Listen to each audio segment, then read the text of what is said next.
This is Defiance Daily, dispatches for the Defiant. I am your host, Miles Taylor, and I'm going to tell you something. This is the first day of Pride Month, and this is also a week that has gotten off to a very bad start for Donald Trump. You may have watched our program on Friday. You may have seen what a terrible day Friday was for the president of the United States, but it only got worse this weekend. And the man who we know from social media was up late last night fretting about his circumstances is in an even worse mood today. Because from losses in the courts to a very public pity party to breaking news on one of the worst assaults on our republic, it's all bad for Donald Trump tonight.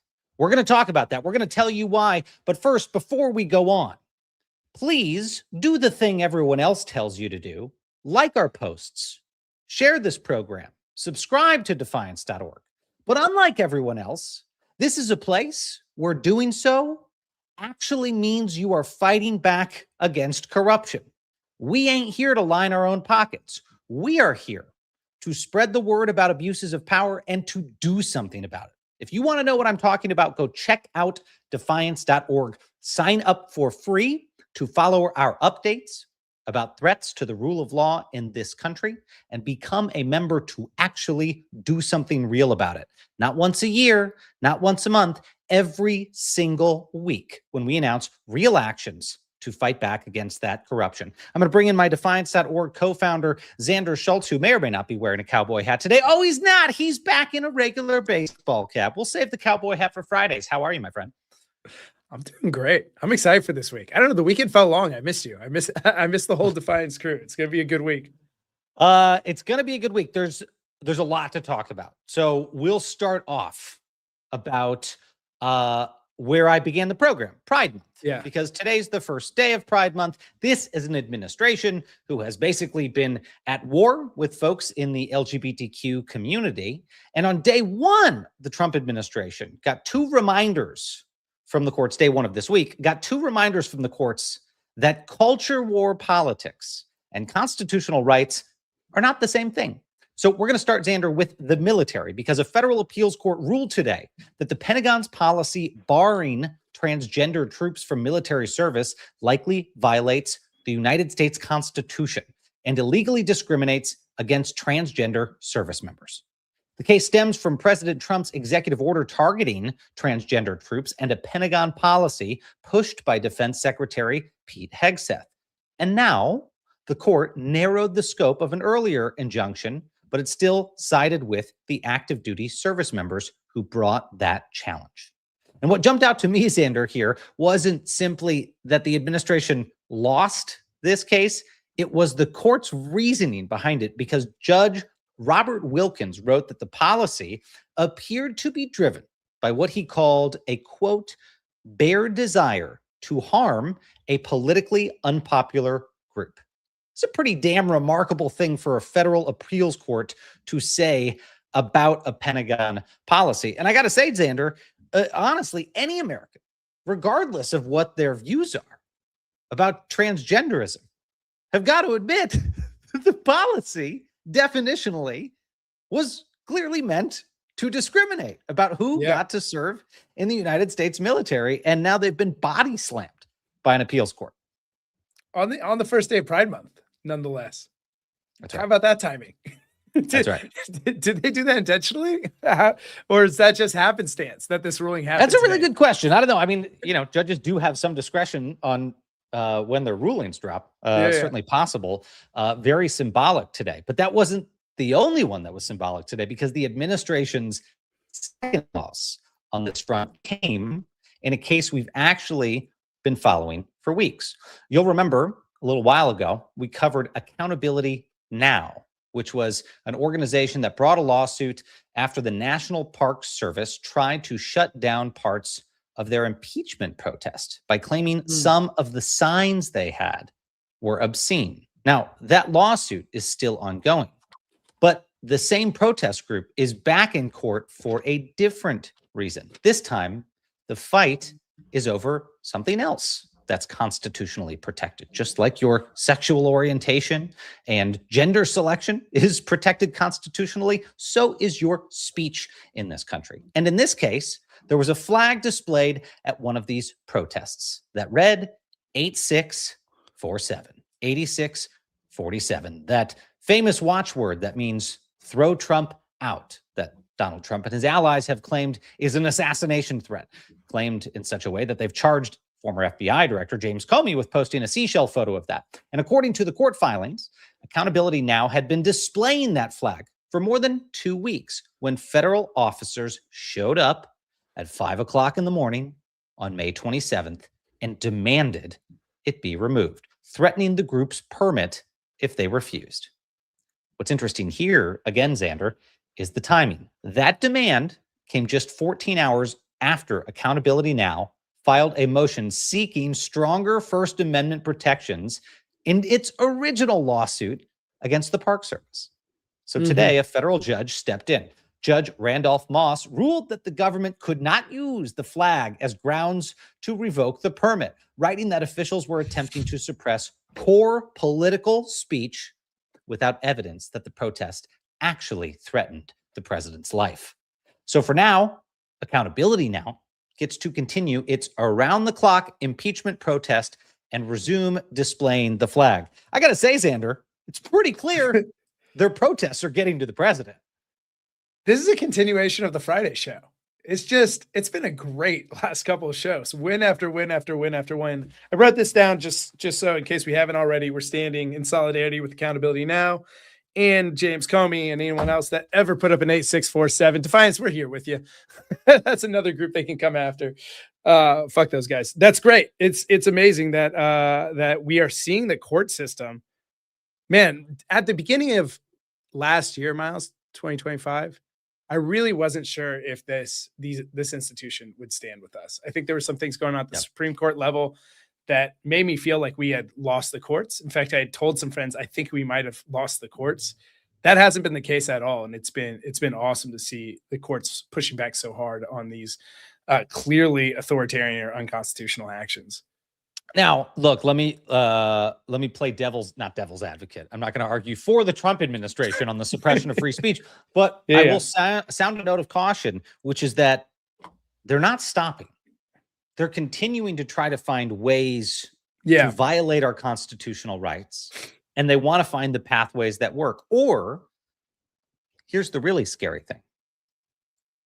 If you look at someone long enough, there's that old Soviet phrase that you show me the man, I'll show you the crime, right? And this administration is picking its targets. And clearly, as this case with Accountability Now shows, they're just continuing to watch them and decide, can we bring more charges? Can we bring other attempts to try to suppress their speech? Okay, the first one didn't work because if people didn't follow that episode, this protest group put up posters about Epstein and the Epstein files and things that were in the Epstein files. And the National Park Service said it was obscene and tried to get them taken down. So they went to court to defend their rights. And now they're back trying to say, okay, maybe this other protest poster is a reason to shut these people down. Same thing with Comey, who I mentioned earlier. They first tried to bring charges against him for allegedly lying to Congress. That falls apart, gets rejected by the courts, gets rejected by the grand juries. So what do? They don't give up on it. They try to go find some other case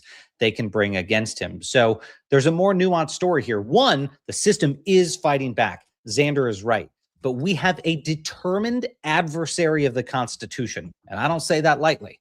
That's the man sitting in the Oval Office, and he will continue to try and try and try until he finds something that they can hold against these people. And that's why we have to hold the line. Miles, do you think maybe new Defiance mission? There is a thing called, I was doing some research while you're chatting there, malicious prosecution or abuse of process, where you continually target someone using the court system and are found, to be illegitimate in your claims over and over again. I wonder if that's something we can get behind, that groups like, Accountability Now or James Comey, who's been harassed so many times, or the Fed chair, is there a legal offense play here? You and I have talked about can we go on legal offense a bunch? And I found ways to go on legal offense here. Well, I look, wonder, you are seeing some of that already work. I mean, that was to an extent what happened last week with the Slush Fund. The 35 former federal judges appointed by both Democrats and Republicans brought a case against Trump's Slush Fund and basically accused him of perpetuating a fraud on the court. In other words, Xander, abusing the justice system deliberately for his own personal self-interest. And by the way, that case is now on pause because of it. Has it been decided finally? No, although we're going to get to that in a minute. We're going to talk about the Slush Fund. But that essentially is what you're talking about, is they went on legal offense to say, no, this is unacceptable. He is using the court system. And in cases like Comey, that was actually his core defense the first time, is that it was what is called selective and vindictive prosecution, that they said there's a very clear fact pattern that the administration did not organically discover a crime committed by James Comey. They intentionally went in search of one and selectively and vindictively prosecuted him, which isn't just bad or mean or illegal. It is unconstitutional fundamentally. So I think you're right. That is the basis for a lot of these actions. The thing that I do worry about is this administration isn't exactly savvy or quick-witted, but over time, like any creature, they will learn what's working and what's not working. And that's why on the back half of the second Trump administration, we're going to have to be more determined than ever, because they're going to find the mechanisms that do work. They're going to find the ways to actually exact revenge against their adversaries and have it stick. That makes sense. That makes sense. I mean, that's why I think efforts like this are so important, because to your point, they are being experimental about how they can abuse power. We've got to be as experimental as in how we can check that power and how quickly we can try to check those abuses. Welcome to defiance.org. If you haven't been here before, this is the place, folks. This is where you sign up to make that happen. And make no mistake, they're not done coming after us. You've not heard the last of them trying to exact revenge against me. God forbid they try to go after my co-founder here, Xander Schultz. The president almost periodically, almost quarterly, decides to find new reasons to come after my family. It's not going to dissuade us from this fight. That's what we have to make clear, not as individuals, but as a group, is we are standing together and fighting against this. And we're fighting, by the way, against a man who was spinning out over these things this weekend, because that's what happens when people fight back against him. He loses his step. He's already been losing his step. And over the weekend, there was evidence that there was only a minuscule thread holding together the Iran ceasefire, which he had been touting as imminent in terms of reaching a deal. Well, that minuscule thread finally snapped, and so did the president. Over the weekend, U.S. and Iranian forces exchanged strikes yet again, while Israel pushed deeper into Lebanon, making its largest incursion there in more than 2 decades. Then, guys, this morning came another setback for Donald Trump. Iran announced it was done. It was suspending negotiations with the United States, blaming Washington and the Trump administration for those operations in Lebanon, and accusing the United States of bearing direct responsibility for violations of the ceasefire. They walked away from the negotiating table, but they didn't stop there. According to reports from state-aligned media, Tehran is now signaling that they could widen the economic pressure campaign tied to the conflict. Not only are they now reporting a complete closure of the Strait of Hormuz, but they're reportedly looking to choke off the Bab el-Mandab Strait, another critical shipping corridor that connects the Red Sea to the Gulf of Aden and carries enormous volumes of global trade. Predictably, oil prices jumped more than $6 a barrel on the news. And today, NBC's Monica Alba reported on President Trump and how he handled Iran walking away from the table. Take a look. Prior to this announcement, President Trump was reportedly editing a framework for a new deal with Iran, right? So we just heard from the president about these halted talks. What did he say? Yeah, my colleague Garrett Hake, Sam, just got off the phone with President Trump a short time ago and asked him to respond to these reports from Iranian state media that they have halted their negotiations. And President Trump told Garrett that this was sort of news to him, that this is not something that had been formally or directly communicated to him at this point. But if that's the case, he says that that is fine, that the U.S. will continue to wait Iran out potentially here. But he also told Garrett that essentially that doesn't mean that U.S. major combat military operations are going to resume. And he said, it doesn't mean we're going to start dropping bombs over there. We'll just go silent. We'll keep the blockade, referencing that naval blockade that has been in place to try to help some of those ships and vessels be able to get through the Strait of Hormuz, which is a critical component to all of this. But this just raises a lot of questions, Sam, about what has happened over the last couple of days. Friday, there was supposed to be that key situation room meeting where, according to the president himself, he was going to make a final determination on this potential tentative framework. But now we are still in this holding pattern. Sandra, how many final moments have there been? The deal is imminent. It's coming right away. I'm not going to do the deal. I'm going to bomb them again. We're almost at a deal. I'm going to annihilate the situation. We've got them backed into a corner. Like Donald Trump is he's just negotiating with himself here. He's just negotiating with himself, and it just feels like it's getting worse and worse and worse. And then you hear that, and if it sounded a little bit like a fine, I don't want to talk to them anyway, that's because after the interview, Donald Trump basically did say that. In a midday interview with CNBC, he said, and I quote, if they're over, they're over. Frankly, I thought they started to get very boring. He also you want said, your peace stocks to be exciting. yeah, What are we doing? that's right. This whole peace thing is getting way too boring for me. Then he said he couldn't care less if the negotiations were finished. I just want to make very clear to folks, if this isn't resolved, and like we're talking about days, weeks maximum, we're reaching the window where economists, oil analysts, business leaders around the world have said it literally hits the catastrophic point of no return. We're literally oil stops showing up in places it was supposed to show up, and prices don't just rise. They go into death spiral mode. So when Trump says he couldn't care less, he's saying he couldn't care less if he guarantees economic catastrophe for the world. And of course, I always get nervous when Trump starts telling us how little he cares about something, because in my experience, Sandra, the amount of time Trump spends talking about an issue tends to be inversely proportional to how much he claims not to care about it. So, case in point, a few hours later, Trump took to Truth Social and announced that talks with Iran were continuing, quote, at a rapid pace. So sometime between these talks are really, really boring and everything is moving rapidly, there appears to have been some kind of development. And at this point, your guess is as good as mine as to which version of that story the administration actually wants us to believe. And what's so frustrating here is no one can believe him anymore. There's no indication whatsoever that the talks are actually moving. In fact, it seems to an outside observer like every time the markets panic, Trump makes up a lie about how good things are going behind the scenes. And then the Iranians come out and they're like, actually, we're not talking to him at all, or no, we haven't negotiated a deal at all. Miles, you and I were texting over the weekend. I was saying maybe it'd be fun to have a Defiance book club. And, I was thinking, hey, Heather Cox Richardson has a book out. There's some other great artists and friends of ours that have a book out. Maybe we need to read Art of the Deal first. Maybe I don't understand the art of the deal.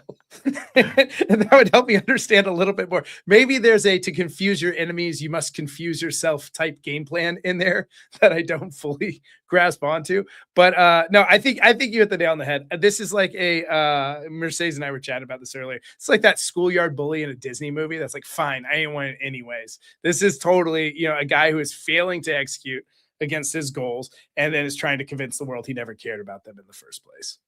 Well, and his whole angry, I'm going to take my ball home thing, this wasn't even the only example of that this weekend, because for anyone following along, Trump basically said the same thing about this completely doomed concert on the mall that artists have been pulling out of. And he basically said, I don't care. I didn't want these artists anyway. And this, of course, was a much more personal thing, because he had planned this Freedom 250th concert on the National Mall when last week artist after artist after artist began to drop from the event because they said they didn't realize it was basically going to become a Donald Trump political rally, which is what it started to look like once it got announced. Some of them had claimed they hadn't even fully committed. And then over the weekend, the president weighed in, like I said, and he did not take that rejection, Xander, particularly well. And I think we've zeroed in on a coping mechanism for him, because according to reports, Trump responded by blasting the departing performers as, quote, third-rate artists whose music is boring. Just like the Iran negotiations. Sound familiar? It's boring. If they don't want to be a part of my thing, if they don't want to cut a deal with me, then they are boring. Anyways, he began suggesting that organizers should stop worrying about replacing the musicians altogether, because according to Trump, there was a much bigger draw available for this Freedom 250th event on the National Ball. Donald Trump himself. Yeah. Yeah. In a Truth Social post, he floated the idea of turning the event into a gigantic MAGA rally featuring none other than himself replacing the musicians. And somehow that idea appears to have gained some kind of traction, because organizers have now announced that Donald Trump himself will headline the event, which means the backup plan for America's 250th birthday celebration, arguably its biggest milestone ever as a nation, is apparently just more of Donald Trump. And honestly, my friend, I think that's the perfect summary for this entire saga. The event was supposed to be a celebration of America, and instead it's now a celebration of Donald Trump. That tells you everything you need to know about this guy. This is what happens when you have all yes men around you. Like, you know what's better than music? Totally. Me speaking for 3 hours. I don't have a good Trump impersonation, and then just no one says anything. No one says, hey, it's the country's 250th anniversary. There might be a series of things we can do to really celebrate all the accomplishments we've had over the years. There might be a number of speakers from across the political spectrum that can represent the totality of America and what it believes in and what it does. But no, you just have a bunch of yes men that are obviously pumping him up and telling him, yes, that is the best possible entertainment we can have on our 250th anniversary. Totally. I'm trying to find it right now, but there was a big MAGA person, a big person on the far right, which is Matt Walsh. He's produced, documentaries about DEI. He's been a culture warrior on the right. And he's been posting, like, savaging the administration. One of his posts the other day is right after Donald Trump in the White House announced that this Freedom 250th thing would become an America is Back rally featuring Donald Trump. Matt Walsh tweeted, "I'm actually pretty pissed at how badly they've bungled America 250. First, they tried to invite Milli Vanilli and a bunch of other absurdly washed up geriatric one-hit wonders. Then when that didn't work, they decided to convert the event into a Trump rally where Trump will talk about himself for 90 minutes. This should have been a massive, raucous celebration of the country on its 250th year history. Now it will be a political rally identical to the 10 million other ones we've already seen." This is one of Trump's supporters saying this. This is not you and I saying this. That was actually pretty well said. He was saying what I was saying, but more concisely. Well done, Matt Walsh. You know what, though? Yeah. The difference between those two stories, the Iran story and this concert, the latter doesn't create a global oil crisis when you fuck up. We can't just walk away from that and say we got bored. We've created a giant global oil crisis and need to do something about it before, to your point, we enter these vicious cycles of price inflation that increases the price of everything at a moment when 2/3 of our country cannot afford a $500 emergency check. Yeah. So, I mean, if you want any indication of how much the Iranians have Donald Trump over the barrel, pun intended, over the barrel of oil, it is that reportedly part of this deal includes a $300 billion development fund for them. Billion with a B. Remember, Barack Obama was raked over the coals and crucified for 600 million. Allowing hundreds of millions of dollars to go back to the Iranians. Trump and his team are reportedly talking about a $300 billion deal for the Iranians.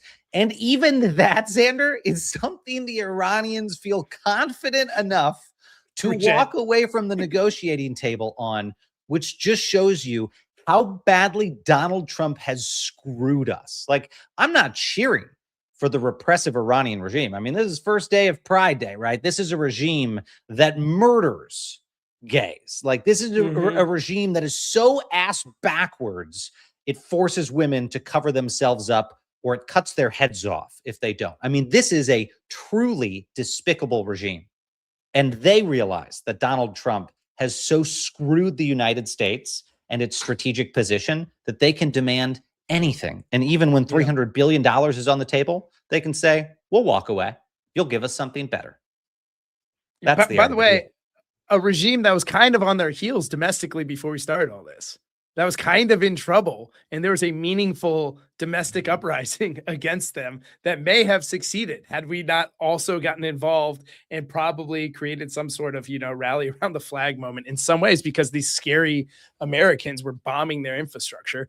Sunil says he is trying hard. He even skipped his son's wedding. Thanks, Sunil. Yeah. Skip. That's a good point.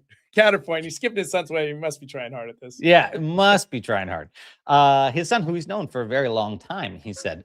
Well, Xander, these are bad setbacks for Donald Trump, but we've saved the best for last, at least in view of the things he cares about most personally, because one of the most controversial and personal projects of Trump's second term may now be on life support. We're going to go to News Nation for the latest on that. Republican lawmakers have expressed concern about this, the $1.8 billion fund, and the fact that it could hurt their chances in November. Now this, Axios with this new report that the fund is dead. A White House source telling Mark Caputo the plan is dead for now. News Nation Politics powered by The Hill. White House reporter Julia Manchester with us from the North Lawn. So a lot of attention, and now maybe the administration is trying to make this all go away. I guess we'll see what happens, Julia. Yeah, a lot of this has to do with Congress being back in session this week, Connell. We said earlier that Speaker Mike Johnson was at the White House meeting with President Trump earlier today and talking about this anti-weaponization fund of, over $1.7 billion, essentially aimed at, providing, victim funds to people who, say they were the victim of some sort of backlash from the government. But Speaker Johnson there earlier today, and then also Senate Majority Leader John Thune just telling reporters within the last few minutes or so that he thinks for reconciliation, that reconciliation package to go through Congress, that the White House should shut down this weaponization fund. Xander, I heard that, and this is the sound effect that I felt. Oh, you've got one. I was going to say this is the sound effect that should have been played. The Mario? Is that the Mario level dying? I can't hear it. Super Mario game over. Yeah. Super Mario game over. Look.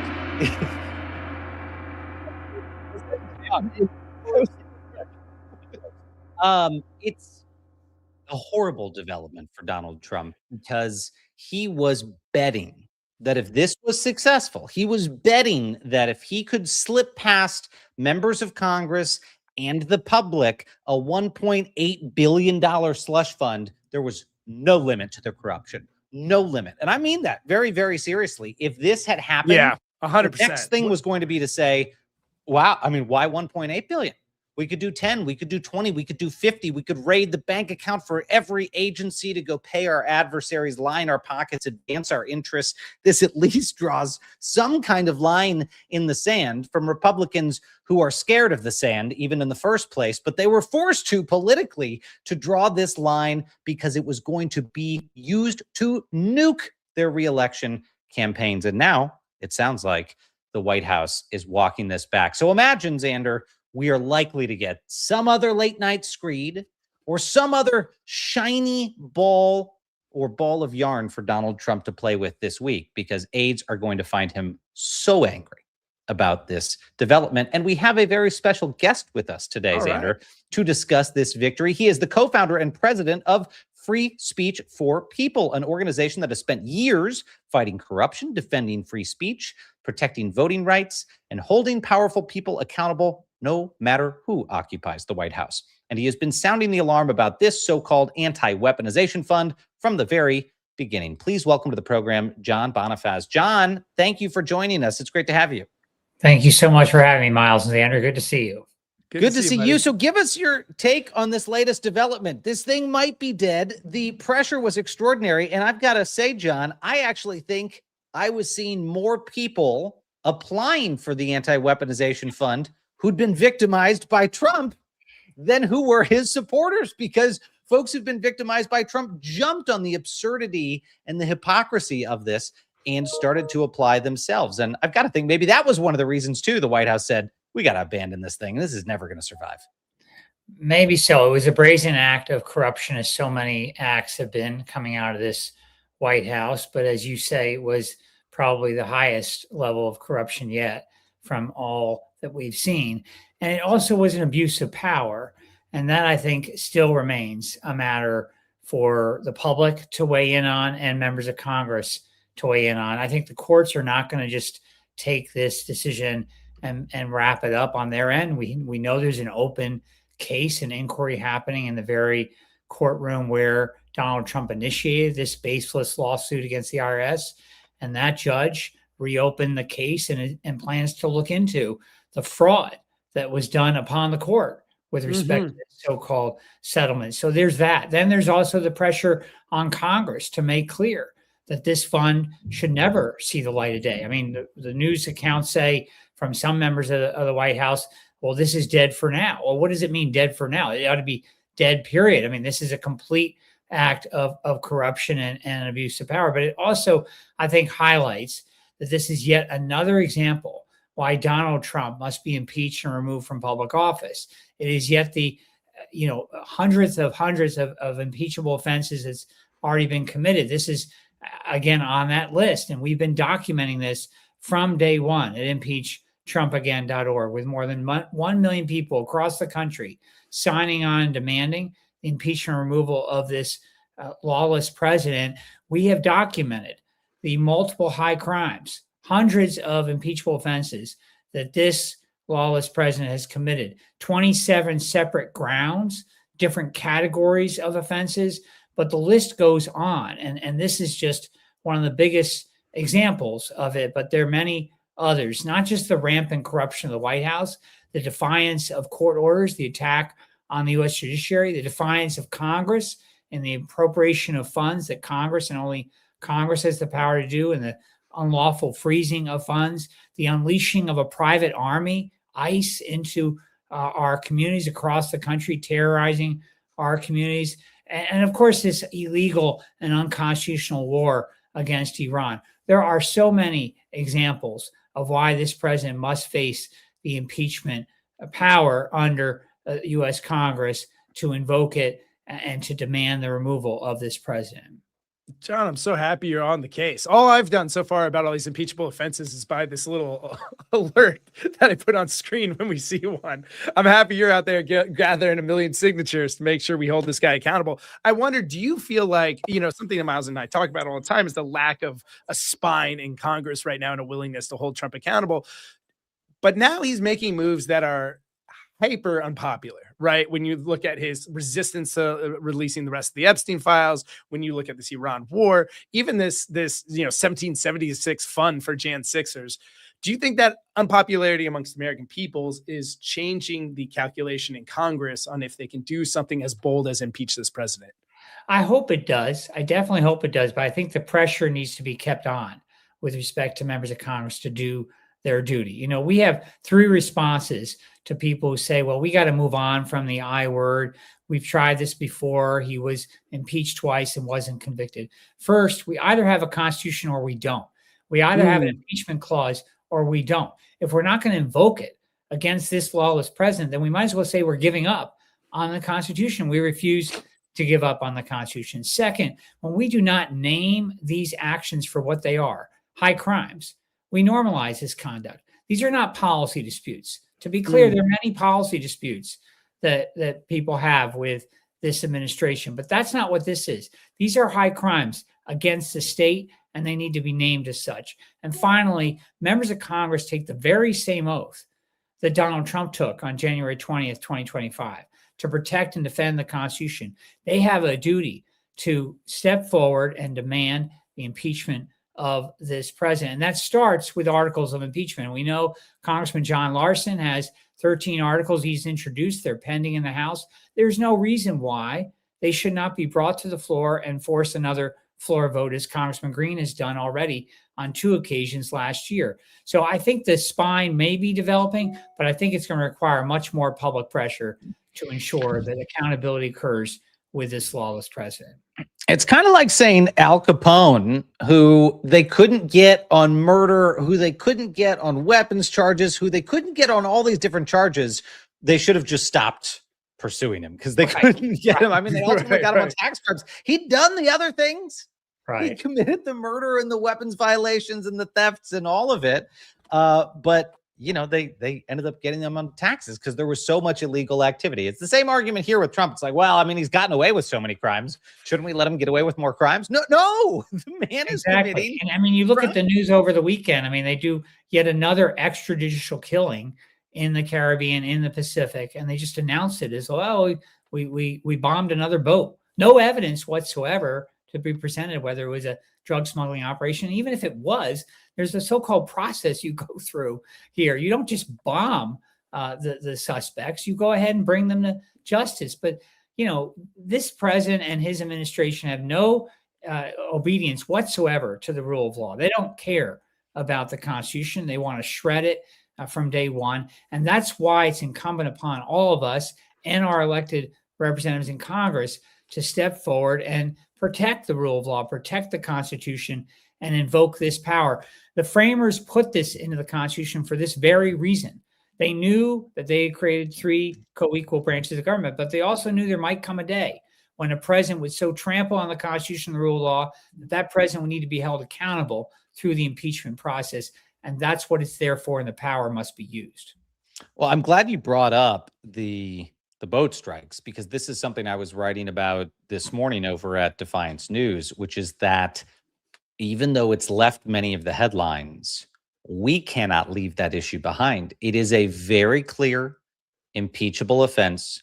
There is a clear criminal campaign underway to illegally murder people in the Caribbean and the Pacific who could otherwise be arrested and prosecuted, and who would otherwise be arrested and prosecuted. And, you know, John, we used to conduct dozens of these types of interdictions at the Department of Homeland Security when I was in the first Trump administration all the time. The people you are seeing him kill now were people the U.S. government previously simply arrested. I can't think of a better indication that they're now committing a crime is that they've shifted tactics to just killing them without a trial. And then add on to that the fact that I don't need to be a lawyer to have known that this was illegal when it was pitched to me in the first Trump administration.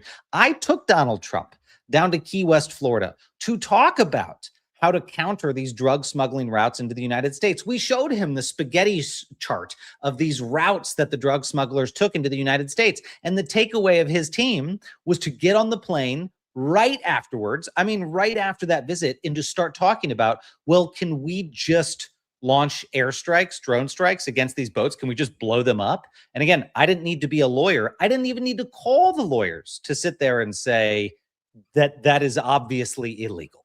That is obviously illegal. If we suspect someone of a crime, whether they're in the United States or not in the United States, you investigate that crime, you arrest them, you charge them if you found evidence, and you render them back to the United States to face justice if you have the legal standing to do so. That's the entirety of the criminal justice system. Just because you really don't like drug smugglers doesn't give you the ability to conduct unilateral killings of them.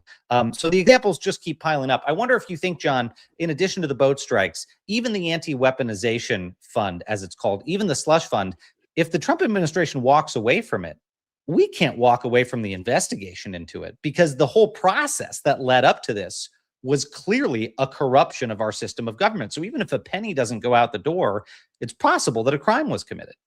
Oh, no question. I mean, look, first we start out with a baseless lawsuit against the IRS for something that precedent has shown is not anywhere in the law for the IRS to be held liable for when a third party, a contractor, leaks a tax return. That's happened before, and the IRS has not been found to be liable. So it was baseless from the start. But then we know that the Department of Justice was not taking the position of the IRS. The IRS was prepared to defend itself against this so-called lawsuit. And yet the Department of Justice was going to take Donald Trump's position, which meant that there was no adversarial process here, which is required for a court case under Article 3 of the Constitution.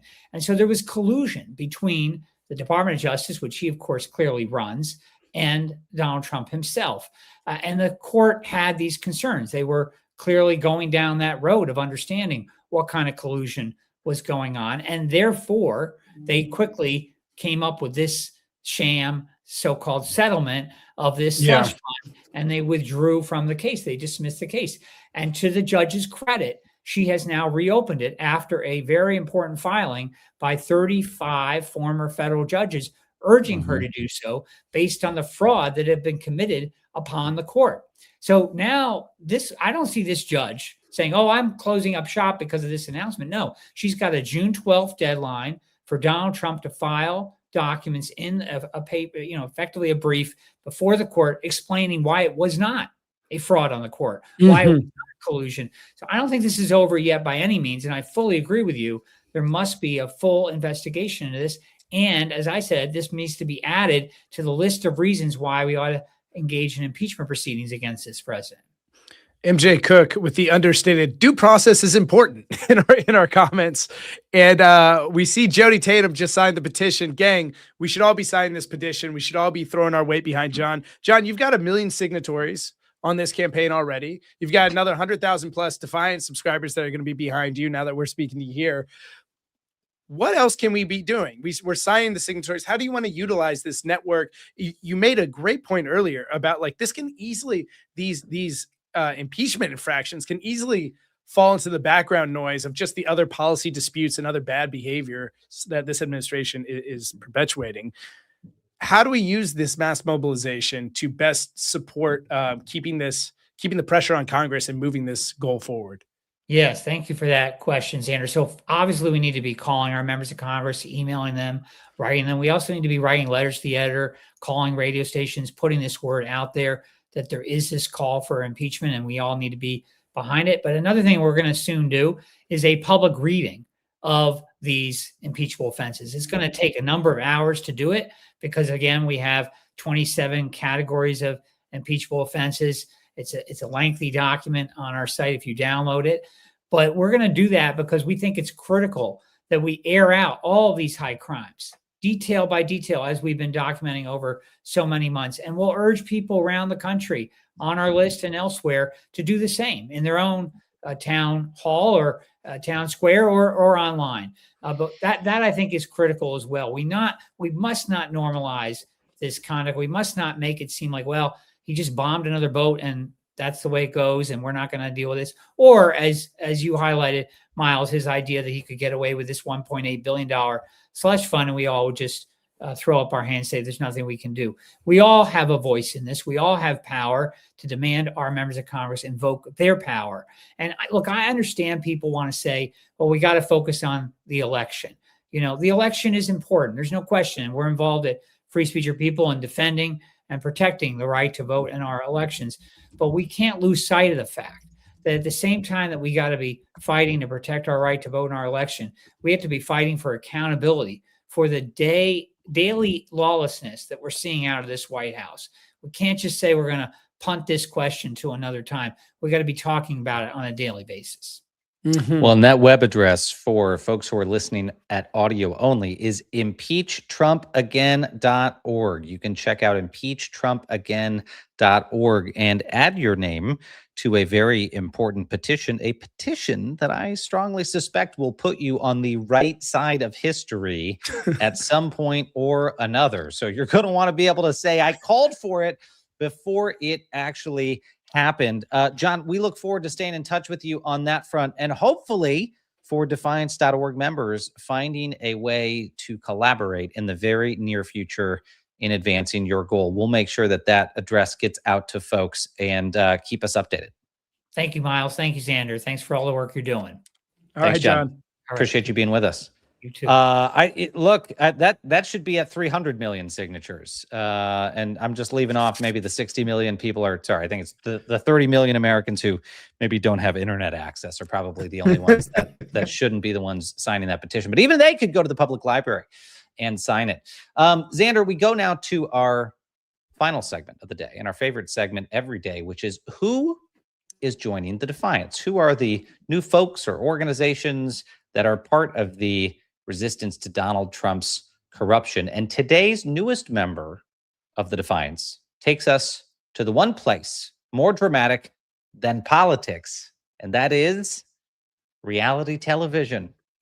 In season 5 of the popular TV series Couples Therapy, we met someone named Marjorie and Jason, whose marriage is crowded due to Jason's passionate love for another Donald J. Trump. Take a look. Vote to say screw them. Back when Trump ran the first time, I got kind of glued to the TV when he was on, and I was watching the stuff and I was reading about it because I always liked Trump back before the politics. You know, back when he was in Home Alone and he was a pop star. His whole Tyson fights at the Taj Mahal, like he was a thing in me growing up. You know, and nobody hated him like that, like they hate him now. He was a normal guy. He was a normal guy. He was a normal guy, Xander. Well, this normal guy must have done something wrong. What did he do in between now and then? I know. It's such a Did he do anything? Donald, so relatable. And despite Jason's on-screen MAGA bromance, he recently went on TikTok and had quite a different story to tell. Let's roll that clip. Oh, nice. Hey, if you've seen the show Couples Therapy, you might know me from season 5. When this show was filmed, I was all over the place politically. Looking at it, I regret a lot of the things I said and believed at the time. I don't support Trump or the administration anymore. I was repeating things without even thinking about how it affects other people, without even having like a proper view. Silly, stupid, ridiculous. Hey, nice. Seeing it air and watching it made me take a real long, hard look at myself, and I didn't like what I saw. Amazing. So I'm officially denouncing my support for Donald Trump. I don't think he's the best for the country. I made a mistake, a huge mistake. And I'm not making this video because anybody told me to. I'm making it because I wanted to say it myself. I care more about my family, my relationships, than I do about Donald Trump and the support for him. It's honestly where I'm at now. Well, Xander, it seems like Donald Trump's totally unforgettable debut as the hallway guy in Home Alone was not enough for Jason to overlook all of his bullshit that he's putting Good the for country him. through. I know. Holy So shit. Jason, It is so freaking hard, especially publicly when you're so public Yeah. in your support, to be able to say I was wrong. I wonder, I'm so curious, like what in his life allowed for that? Like, what can we copy when people are able to, you know, take a step back, reflect, and then move forward confidently and even publicly? It's so nice to see people like him and maybe people that aren't like me, you and I, you know, that did fall for this in some sense, come out of it changed and show that it's possible. It's really fucking respectable. It's hard to own up to your mistakes, especially when they're public. yeah, and I don't know this to be true, but I've got to suspect that for someone who's on reality television, he's encountering, it's not cool to like the guy. I mean, there might have been a point at which he felt like, well, Donald Trump's coming back and maybe some of the stains come off him. And, you know, there was Totally. all this cool guy energy in the young MAGA bro movement of like, you know, he's putting out gold shoes and he's dancing to the YMCA and, you know, all of whatever it was. Whatever it that is, convinced whatever it them. is that got you Because there. dancing to the YMCA, there's nothing cooler than Clearly, that. Miles and I don't have this thing figured out yet. How you get there? yeah. Was it Now, the dancing that got you? I mean, folks are bailing from him so hard right now, even in the MAGA movement. I mean, you and I were talking about this the other day, that folks who had Trump signs up and wore Trump hats, I mean, it's all coming down. I mean, his hardcore supporters are freaking embarrassed for any association anymore. And I mean, that's working. That's working. It's having a contagious effect on people in the movement to just move past him. Hopefully, Xander, that shows up in our politics. Our good news today, Miles, came from Matt Walsh, News Nation, and this guy at Couples Therapy. That lets you know what's going on when those are the clips that we're choosing to highlight because they're speaking the truth. Who would have thunk it, 6 months ago that would be the case? Who would have? Well, let's take some questions from Defiance.org members. Jessica asks, who pays for the repair of the People's House now that Trump is destroying it? Has been found illegal. What is he going to pocket all the corporate donations and smile all the way to the Cayman Bank? He's hiding everything he's stealing from us. Jessica, I hate to break it to you and to Donald Trump himself. Yeah. He's not going to get away with all of this. I know it feels like for 10 years in our political system, he has earned the name Teflon Don because these things simply haven't stuck. But even things like the charges that he faced for stealing classified documents, the statute of limitations is not going to have run out on those by the time Donald Trump gets to the end of his presidency. In fact, the statute of limitations on a number of the crimes Donald Trump has committed will still be operative when he leaves office. And yeah, he's going to try to go on a little self-pardon spree at the end. But Donald Trump is going to face legal challenges for the rest of his days on this earth. I don't say that gleefully.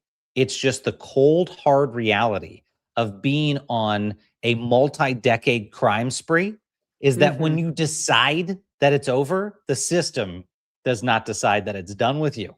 And Donald Trump, I can guarantee one thing, will spend the rest of his life with that system following after him, and he will know no peace because of it. That's all I can tell you, Jessica. Miles, I have an honest question. How about any of these corporations or these people who bought Trump coins that should have been clearly understanding that they were bribing the president to treat them and their companies and the policies they want preciously and to support that, asking for the president's support in their funding of his ballroom or the Trump coin, et cetera. Are there ways, when we're thinking about how to get the money back from this whole charade, are there ways to hold those large corporations accountable as well? Well, I mean, I suspect there are going to be very serious investigations in the years to come around that. Take the ballroom, for instance. And I've been warning folks in Washington who work for these big tech companies and these other conglomerates that have invested in the ballroom, you better look over your shoulder, because there's going to come a day when the White House changes hands. There's new leadership at the Justice Department. There's new folks with subpoena power on Capitol Hill. And guess where they're coming? They're going to come knock on your corporate door, and they're going to see if there are emails and text messages where your firm, your company, discussed internally how best to influence the administration's policies toward your company. And somewhere in there, did you suggest that a donation be made to Donald Trump's ballroom? Was that donation made with the belief or understanding that it might benefit your corporate position? Did the administration convey anything like that to you? What conversations did you have with Donald Trump? What dates did you go meet with his officials at the White House? It's going to look real bad. It's going to look real bad. And there are going to be people eventually, Xander, who get charged with trying to illegally influence or having successfully influenced the Donald J. Trump administration. I am very confident in that. There has been so much breathtaking grift, and people are very short-sighted. The people who are doing this aren't imagining what comes next. They just see the opportunity now to get what they want. Maybe that's a presidential pardon. Maybe that's some policy relief. Maybe that's Donald Trump doing something internationally. Maybe that's Donald Trump mentioning the name of their company. Maybe that's Donald Trump pulling the strings to make sure that his son's company wins a contract at a different agency. Those are the allegations out there that are going to flow from allegation into investigation, into prosecution when this administration is over. And I think there's going to be a whole lot of folks ensnared in that, from the Bitcoin world to the ballroom world. So stay tuned. Imagine the discovery Can you imagine the discovery miles on Trump and his son's texts? Like, there's no way those guys. Trump's putting everything on True Social. You think he's careful with his text? He's for sure going to get wild texts about just speaking to some CEO. And he's going to do this, so this guy could get that. 100%. Yeah. I mean, so maybe, to answer the original question, Jessica, maybe we can get some of these big corporations and billionaires to pay for some of the damage. That's right. Our friend Henning, good friend of the program, asks, question, what's your take on Peter Thiel's move, literally and strategically? For folks who aren't following it, Palantir founder, I don't know, eBay investor, what are Peter Thiel's companies? He has apparently decamped from Silicon Valley to Argentina. He's moving to Argentina, which has become something of a MAGA-friendly place in terms of its politics. Look, Since I don't know what your take is, Xander. Since the 40s, it was a MAGA-friendly place. Well, I was just going to say, I mean, it's a real weird choice. This is where a lot of the Nazis fled to escape accountability. So it's like, it's a really weird choice to make right now. If you're trying to disassociate yourself and say, why do they call us Nazis when we flee to places that the Nazis fled to escape accountability? But it's also a really weird bet to say that you can go somewhere like that as if their politics aren't going to change. Argentina's politics aren't going to be protecting Trump enablers forever. But I think there's a deeper worry here, Henning, which is actually not so much the MAGA piece of it, but that you're seeing a lot of these tech executives flee to other countries, build homes in places that are considered more remote or less obvious geopolitical targets in major conflict moments. I mean, there is a scary trend here of folks who are at the forefront of the AI movement getting out of Dodge. And I would read something into that. Yeah, and a lot of these guys, like Thiel and Musk especially, and a lot of these billionaires, they are global citizens that are treating the globe like their own political project. Musk is not only investing in American politics, he's spending time in England, he's spending time in South Africa. These people are trying to, both through their private enterprises and through their investments in the political systems, trying to warp the entire world in their image, or at least in a style that is friendly to their ambitions. So these guys bounce all over the world. Rupert Murdoch is an Australian. This has been happening for some time. The U.S. is, the largest military in the world, the largest economy, and it is worth influencing in so many ways, whether you're American or not. And so, one of the reasons that Trump or no Trump, we really need to clean up our political system to wall it off from the ambitions of giant corporations and billionaires. Well, and Trump himself. Look, I mean, I think people rightfully are concerned. Will Donald Trump try to flee after the presidency? I'm not making a joke about that. This is a conversation you are going to hear a lot about towards the end of Donald Trump's tenure. Right now, it may seem like a distant future. It's not that far off that we're going to be talking about, wait, does Donald Trump stay in the United States and face the very likely, if not guaranteed, prospect of all of those investigations I was talking about before? I'm not entirely sure that the answer is yes. I would consider the man a flight risk. And there were some conversations like that after Donald Trump left office the first time about whether he would potentially go somewhere else to try to evade accountability. People talked about Brazil. People talked about other places. Look, if I'm in a new Justice Department, I don't mean personally, but if one were going into a new Justice Department where impartiality is restored, you would certainly worry that this individual facing so many investigations would be a flight risk. So perhaps he looks at Argentina to go join Peter Thiel. We'll take a final question here, Xander. That is from our friend Federal Limits. We have so many names in the chat now. It's really nice to see so many familiar names popping up in the chat. I love it. Federal Limits. What do you think we can do for New Jersey? Xander, you want to take this one? The context here being Delaney Hall, the immigration facility I thought it was in more New broadly. Jersey. Yeah, that is. Yeah, what can we do about New What can Jersey? we do? The guys at the shore are out of control. What do we do about about Jersey? Can we pull the ripcord? Yeah, Delaney last week, for anyone who wasn't paying attention, yeah. protests outside this immigration facility, horrible conditions inside, worms in food, people being denied visits with their family members, sort of the apex of the cruelty of Trump's immigration crackdown happening there in New Jersey. So much so that members of Congress, state officials have been showing up at that facility, demanding to do inspections, in some cases getting pepper sprayed outside the facility and getting manhandled. And now I think there are some developments, Xander, but we've been talking to folks as well about things that we can do there in New Jersey. Yeah, we're going to talk about this on a coming show. I think Thursday we got it penciled in. Save America Movement's Michael Bocchini is going to come on this show. He was there at Delaney, has been there at Delaney, continues to be there at Delaney with a small team from Save America Movement. And they're going to give us the lowdown on everything that's happening there and how we get engaged.